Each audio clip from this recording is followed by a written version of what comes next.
এই তোর কি লজ্জা শরম নাই? তুই একটা বিবাহিত মেয়ের সাথে প্রেম করছিস, বলো। আরে আমি কি জানতাম ওই বিবাহিত না অবিবাহিত, এটা কি সিল মারা থাকে? হ্যাঁ আমি জানতাম।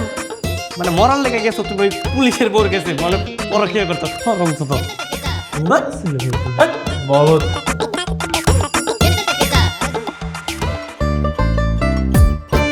তানিশা, তানিশা দেখেন।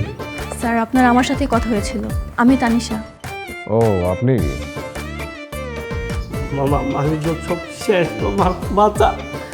স্যার দেখুন, মান সম্মান কিন্তু আপনারও রয়েছে, আমাদেরও রয়েছে। সো এখন যদি ওদেরকে কোর্টে চালান করে দেন তাহলে কিন্তু মান সম্মান আপনারও যাবে, সাথে আমাদেরটাও যাবে। আপনি কি বলতে চাচ্ছেন? স্যার আমি বলতে চাচ্ছি যে আপনি ওদেরকে ছেড়ে দিন। দেখুন ওরা তো জানতো না যে ওটা আপনার ওয়াইফ ছিল। ওদেরকে তো আমি এমনি এমনি ছাড়বো না।